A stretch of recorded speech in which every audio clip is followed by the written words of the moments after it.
Hi everyone, so today we're going to go over credibility. So, entire idea of credibility and concept of credibility is how to give weights to empirical or theoretical distributions. So you have an empirical data set that you have already observed, you've already collected the data from, and you want to weight that against a theoretical distribution that you already know, some theoretical quantity, some theoretical distribution. So how do we assign a weight to the empirical distributions or to the empirical data? And what weight do we assign to the theoretical distribution or theoretical values? That is what we refer to as credibility. So we have Bayesian credibility. So Bayesian credibility, there's a couple of moving pieces. So we have model distribution, we have prior, and we have posterior.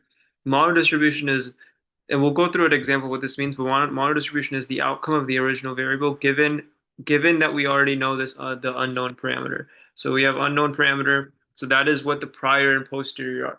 Right? Prior is the probability of values that that unknown parameter can take initially. Right? So you have theta, unknown parameter. These are the values that it can take on. Maybe it's some distribution, but it's initially without conditioning on any previous data points that you've observed. What are the range of values and their probabilities that this parameter can take on? Then you have posterior. This is after you have seen the data. So you have theta initially, right? So theta initially can be some sort of values. And then you have theta given the data, right? Theta given the data, which is after you've seen the data, what are the range of values that theta can actually take? That is your posterior distribution. And then your model distribution is, okay, now you already know what the unknown parameter is, right? You already know what theta is. What is the outcome of the original variable? So to now give an example, is x can refer to the number of days an event occurs is binomial 7 theta. That theta has a prior distribution, has a posterior distribution. Prior distribution is it is what the distribution is without conditioning on the data. So that's this distribution. Now, after you've seen a sample data point, so let's say it's 6 of 6, theta given 6, now what's the distribution? So that you can use Bayes' theorem to actually get that posterior distribution. So that's the prior and posterior. Now, once theta is known, then you have your model distribution, which is the original one, which is the number of days that a certain event occurs, which follows a binomial 7 theta. And then that theta, obviously, as explained, follows a prior and a posterior. So though that's sort of the fundamental concept you want to understand when you're trying to solve Bayesian problems, is there's a model distribution, which is the overall distribution of what you're trying to model. So in this case, it's the number of days that the event occurs. There is the prior distribution of theta, which is the range of values that this unknown parameter can take without conditioning on the data. So you haven't seen any data points before, just by default, just initially, what are the range of values that it can take on? So that is this probability of theta. Then you condition on data, so you condition on a sample point or some sample points. What is the probability of that theta given that you've observed these data points? So that is when Bayesian comes in, Bayes' theorem. So P A given B equals P B given A times P of A over P B.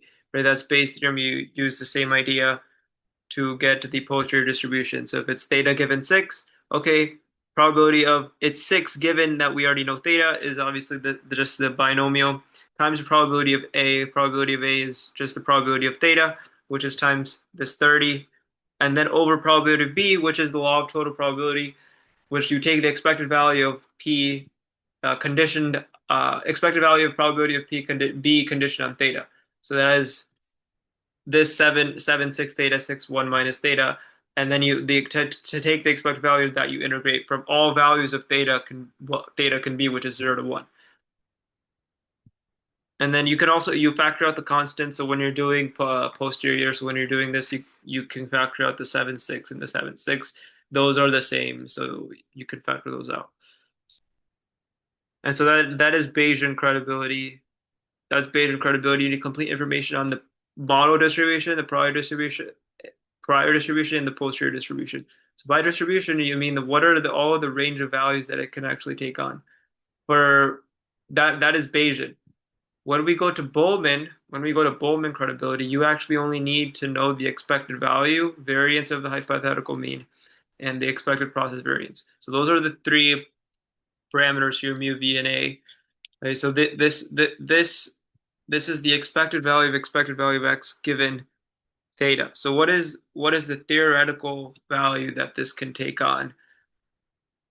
What is the expected value? So in this case, it would be expected value of 7 theta. So it'd be 7 times expected value of theta. That would be your mu. And your v is expected value of the variance of x given theta, and then a is variance of expected value of x given theta. And then all, yeah, so that's Bayesian credibility, that's Bowman credibility. And this is all with the empirical data that you have. Right? It's all with the empirical data that you have. And you can estimate this with the empirical data that you have when we have non-parametric cases. So obviously this is when you have model distributions, you're able to get this. And one of the key differences is Bowman, you only need these values, right? You don't need to know the entire distribution. As long as you have these values, that is enough to calculate credibility factors,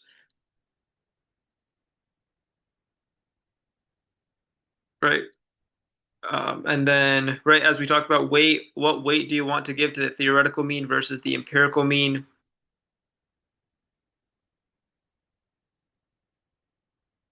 And then we have non-parametric Bayes. So non-parametric Bayes is when we have absolutely no theoretical information, when we have no parametric information. So we don't have any information on what the theoretical quantities of mu, v, and a are. We don't have any distribution information. How can we approximate or find the best estimate for mu, v, and a given the empirical data that we have? So that is how we can get the empirical estimates for mu hat, v hat, and a hat. And then the estimation for those, because we don't have a theoretical distribution to go off of, that is the weight between the local and absolute mean. So if you have two different policyholders, you take the mean of the local policyholder, so policyholder two, and then you take the overall mean, and then you weight you it's the weighted average of those. So it's the weight between the local and the absolute means. That's your estimation when you have non-parametric, and you only have to actually go with empirical data with what you have. Semi-parametric is so a hybrid mix of these. You have some distribution properties that you can use, you have some empirical data points you can use, and then it's a hybrid blended version of that. So typically it's Poisson, and it's also negative binomial, and it's also other distributions as well, but typically you'll see Poisson. So n given lambda follows Poisson of lambda. Then we know mu hat equals v hat equals x bar. Right, so you can use that property. You can just calculate x bar empirically, and you know mu hat and v hat will follow the same value. And you still estimate those from the observed data. The only difference here is you're using some property from the distribution that you already know to get mu hat and v hat. Right, so in this case, mu hat v hat equals x bar. We know that's the case because it follows a Poisson distribution. Right, the model distribution is Poisson. Because the model distribution is Poisson, we can make the simplifying assumption. Right, x bar comes from the empirical data, right? But we know mu hat and we know mu hat, v hat and mu hat. And then now the second thing, which is an important concept, is the number of exposures, right? What is the number of exposures that we need to have, right? So it's n over n plus k, right? K is v over a, k is v over a. That we can get from either if it's estimator or from theoretical distributions or from Bayesian or Bowman. We can get n is the number of exposures, which is sometimes the tricky part where do you have uniform exposure, do you have non-uniform exposures? But this we'll get into this in maybe another video, but this is just to provide a high level overview, is that the exposure amount is typically what it gets a lot of questions, and it's pretty important in calculating Z.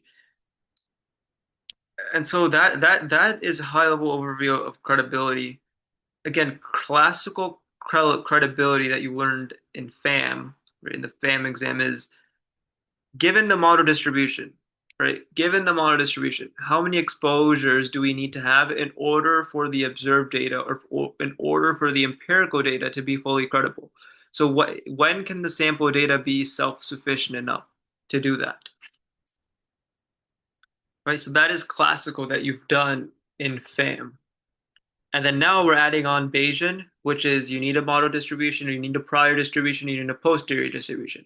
Model distribution is regardless of the data that you've observed, given that you already know this unknown parameter, what are you modeling, right? So in this case, in the example we went over, it was number of days an event occurs is binomial 7 theta. Now that theta follows a prior distribution, and then given data points, it then updates its distribution. So that's theta given data, which we can get from Bayesian probability.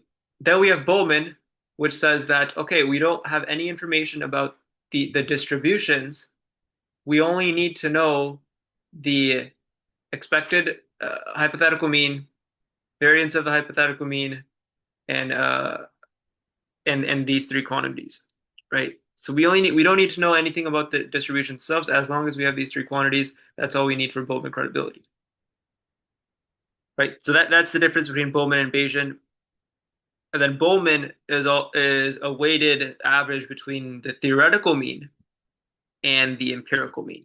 Empirical mean is from the data points.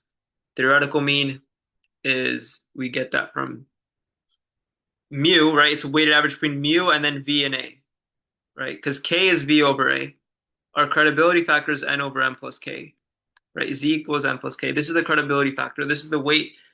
This is how you determine what weight do you assign to the theoretical versus empirical mean. And theoretical mean is mu hat, right? Now if we just resort to empirical data, now we don't have any information about the distributions. We just have empirical data, right? So we don't have anything regarding to what could mu be, what could v be, what could a be in terms of the actual quantities that we have from the theoretical distributions. If we have none of that, and we only have the actual observed data points, we can estimate mu hat, v hat, and a hat. Right, so that is what we refer to as non-parametric, non-parametric. And then semi-parametric is when we have some information about the model distribution that we can use to make some sort of simplifying assumption. Some sort of simplifying assumption. So for Poisson, we talked about, okay, mu hat equals v hat equals x bar. Once we figure out x bar, we don't need to separately calculate mu hat and v hat, right? So that's a simplifying assumption. So that's semi-parametric. It's like a hybrid mix of empirical and theoretical.